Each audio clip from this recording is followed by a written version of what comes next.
Bonjour et bienvenue sur M comme Muse, là où la créativité est au service du bien-être, et voici le petit pas des muses d'avril 2016.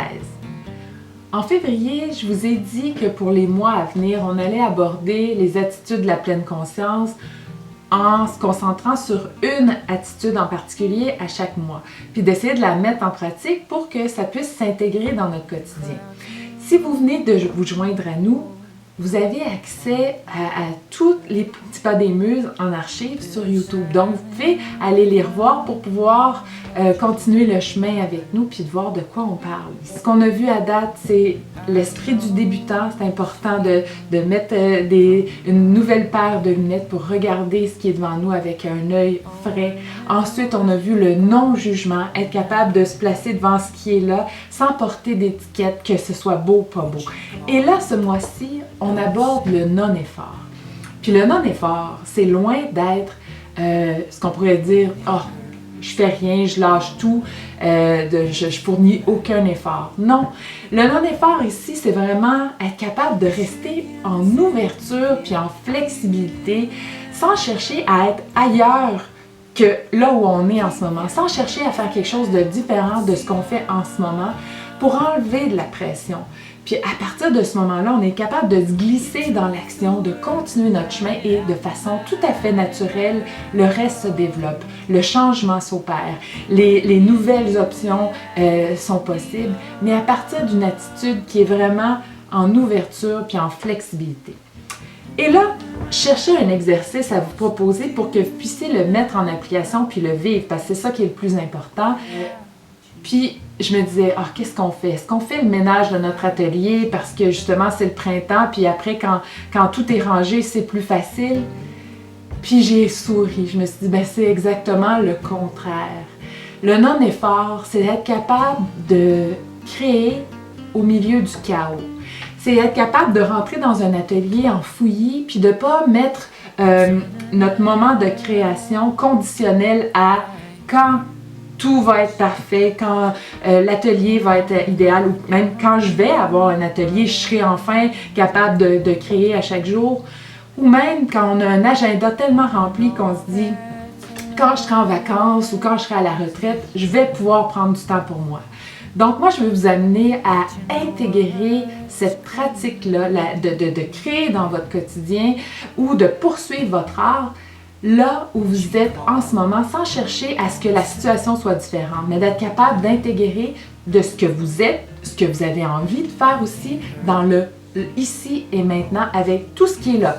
Enfant, pas enfant, maladie, pas de maladie, beaucoup trop d'activités à l'agenda pour pouvoir rentrer quelque chose d'autre.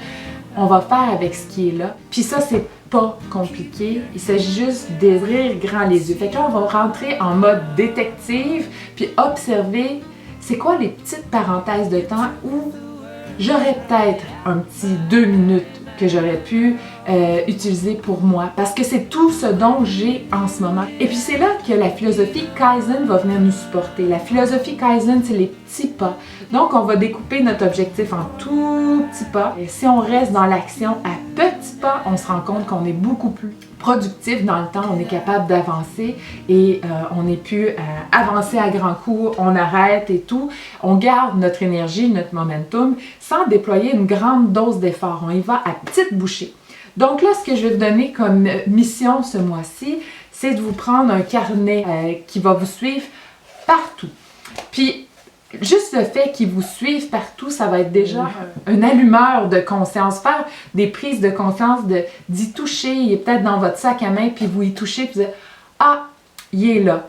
Ah, je suis dans une salle d'attente, j'aurais peut-être eu 2 minutes, mais je ne l'ai pas fait. » Mais c'est correct parce que déjà, vous avez porté attention à ces petits moments-là. Puis tranquillement, à un moment donné, vous allez dire « Bon, OK, il est dans mon sac, je viens de prendre conscience que j'aurais eu 2 minutes, ben, peut-être que cette fois-ci, je vais oser le sortir puis écrire quelques mots. » Vous allez sortir de votre sac aussi le soir, le trimballer avec vous sur le bord du lit. Peut-être que vous allez avoir un petit 5 minutes avant de vous endormir, vous allez vous dire « Ah, j'ai peut-être le goût de gribouiller un peu. Je vais coller une petite image que j'ai vue aujourd'hui puis que j'ai déchirée. Je vais la coller, je vais écrire un petit mot. » Peut-être que vous allez vous enfarger dedans en vous levant le matin.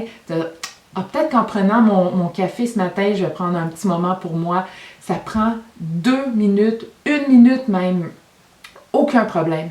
Mais je veux qu'on le ramène le plus proche de soi pour arrêter de mettre en équation « ça me prend beaucoup de temps pour me nourrir ». Quand on met ça conditionnel comme ça, on finit souvent par pas le faire ou être en rétention. C'est comme si on prenait une inspiration puis on attendait la prochaine grande fin de semaine où on allait pouvoir créer enfin. Puis on retient notre souffle. Puis après ça, enfin je peux respirer. On reprend notre souffle jusqu'aux prochaines vacances. Mais dans la réalité, c'est possible aussi de respirer à chaque jour, de se nourrir.